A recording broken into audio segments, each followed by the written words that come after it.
chers confrères, sœurs, en tant que présidente de la souveraineté panafricaine, je pense que le discours sur le panafricanisme a été déjà établi, a été déjà vu. Je vois que vous êtes tous ici dans la salle étant des panafricains aguerris. On est pour le Congo-Brazzaville pour sa soi-disant indépendante. On sera demain pour le Congo-Kinshasa pour sa soi-disant indépendante. On sera pour le Cameroun pour sa soi-disant indépendance. On sera pour le Togo pour sa soi-disant indépendance. On sera pour la Centrafrique pour sa soi-disant indépendante. On sera pour l'Angola pour sa soi-disant indépendante. En bref, aucun État d'Afrique n'a été indépendant et ne l'est encore aujourd'hui. Nous avons eu ces traités d'indépendance qui ont été signés pour la plupart, quelqu'un l'a rappelé ici, tous quasiment en 1960, même si les pourparlers ont été mis en place de 58 à 59. Pourquoi est-ce qu'ils ont choisi expressément qu'il y ait comment dire, un effet, on va dire, communautaire de toutes les indépendances de l'Afrique centrale pour la plupart? Pourquoi ils ont tous choisi l'année 1960? C'est tout simplement parce qu'après la Deuxième Guerre mondiale, 40-45, la France, ses alliés, les États-Unis, l'URSS avaient une position de faiblesse vis-à-vis de l'économie. Ils avaient besoin de redonner un souffle aux peuples d'Europe et de peuples occidentaux pour leur dire qu'aujourd'hui, vous avez des peuples africains qui nous ont aidés pour une certaine indépendance, mais ces peuples-là, on va leur donner un petit cadeau pour qu'ils oublient qu'ils ont perdu les leurs, pour que nous soyons libres, pour qu'ils oublient qu'ils ont perdu plus que les leurs, pour que nous soyons forts, qu'ils ont perdu leur dignité, pour que nous soyons dignes, qu'ils ont perdu leur richesse, pour que nous soyons riches. C'est pour cela qu'ils ont fait un effet boule de neige en 1960, pour que tous ces États français, ou colonisés par la France ou par d'autres pays, puissent avoir l'indépendance en même temps. Donc on se rend bien compte aujourd'hui que personne n'est indépendant. Pourquoi est-ce qu'aujourd'hui, en 2018, nous devons encore nous poser cette question? Pourquoi est-ce qu'il doit encore avoir des intellects par-ci, des intellects par-ci, qui doivent débattre sur l'indépendance de tel ou tel pays? Nous ne sommes pas indépendants. Nous n'avons pas notre monnaie, puisqu'elle est érigée dans des pays occidentaux. Nous n'avons même pas le droit de faire une hymne nationale dans notre propre langue. Toutes nos hymnes nationaux sont faits en français. On est content de les chanter, bien sûr, parce qu'elles représentent ce que nous voulons. Mais est-ce que nous ne pouvions pas la chanter dans une de nos langues africaines? Est-ce que nous ne pouvions pas la chanter dans une de nos langues, de nos tribus, de nos ethnies? Non. Tout cela a été fait en sorte que le peuple africain reste toujours ce peuple asservi à l'Occident, asservi à l'impérialiste. C'est vrai, vous allez me dire que oui, c'est bien beau de parler de l'impérialiste, parce qu'on est tous, on a tous trempé dans le système. En venant ici, nous avons fait le choix de tremper dans un système. Et ce système-là, nous n'avons pas la force aujourd'hui de le détruire. Pourquoi tout simplement nous n'avons pas cette force-là? Pas la force intellectuelle, parce que nous sommes tous des intellectuels le temps que nous sommes ici. Pas la force physique, nous sommes tous dans la force de l'âge.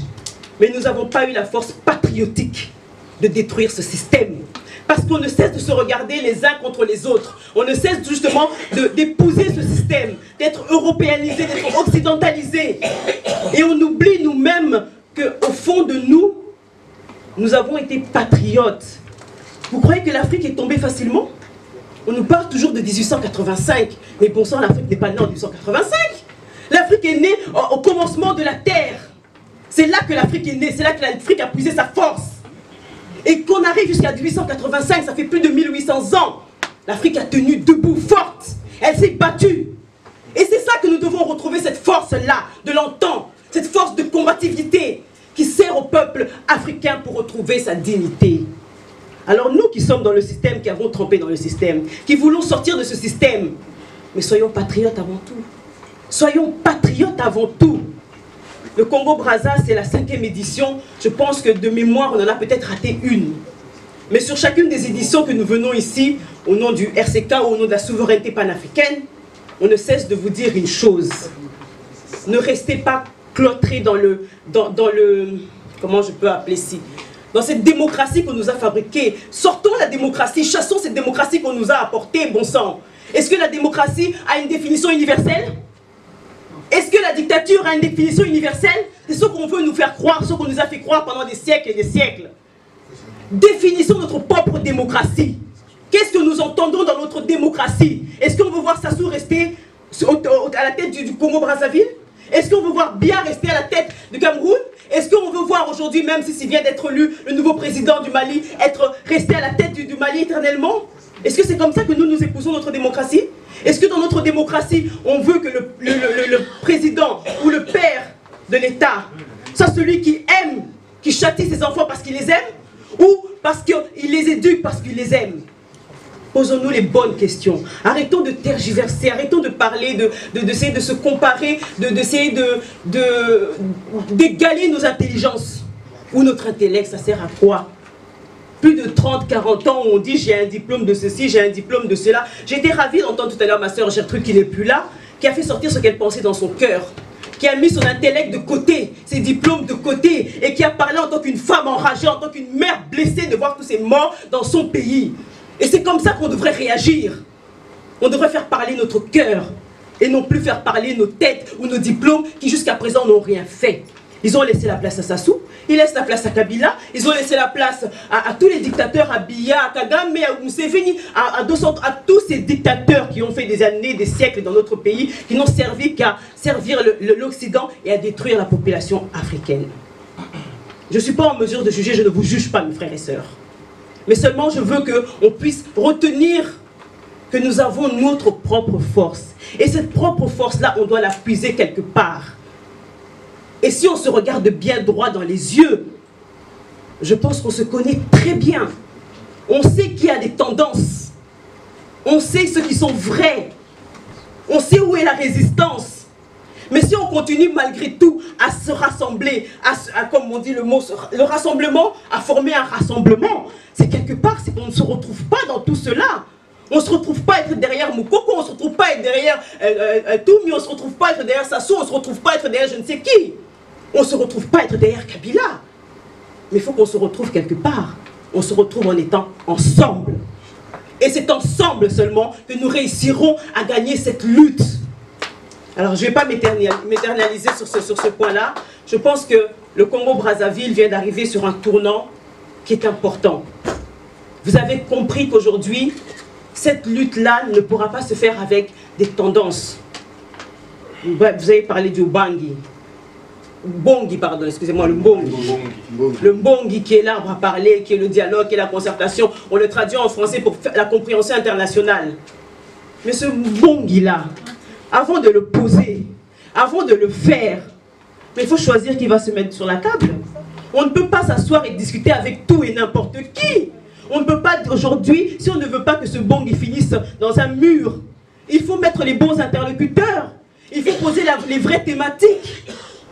On ne peut pas dire qu'aujourd'hui on va faire un Bongi avec Kabila assis sur la même table, avec Sassou, avec Biya, avec Kagame, avec Museveni, avec tous ces dictateurs sanguinaires. On ne peut pas faire cela.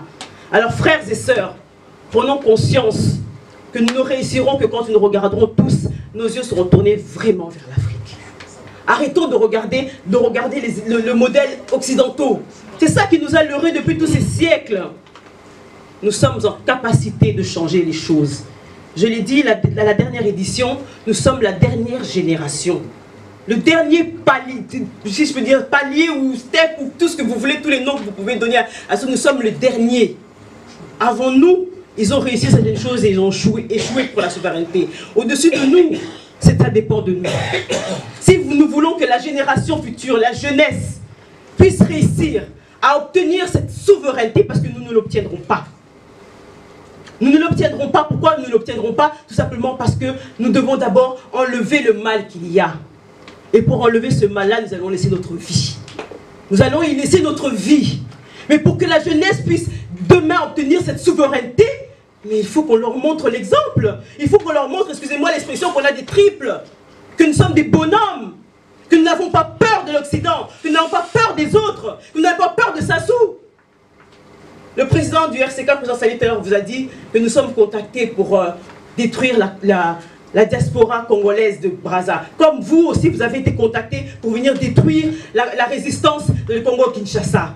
Mais quand est-ce qu'ils vont comprendre qu'ils ne peuvent plus venir nous contacter? Quand est-ce qu'on mettra un mur définitif pour dire que même si vous voyez là-bas, je ne sais qui, Nkulu ou je ne sais qui encore, se disputant entre eux, Sassou ne peut pas envoyer quelqu'un pour venir leur demander de détruire la résistance.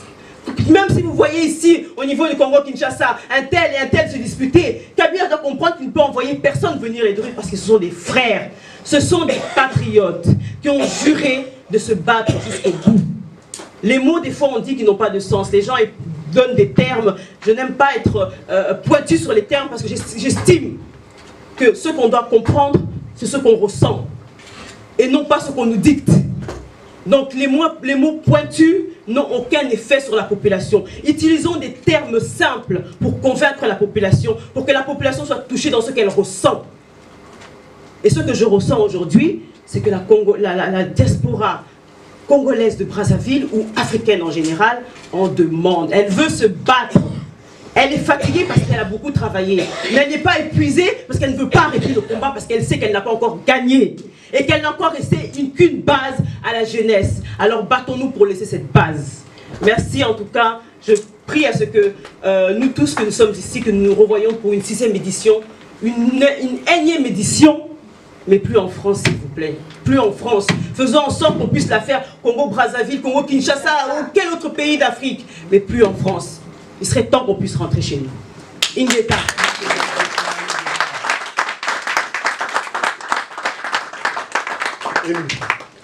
Très belle intervention, Madame Diafoutoua.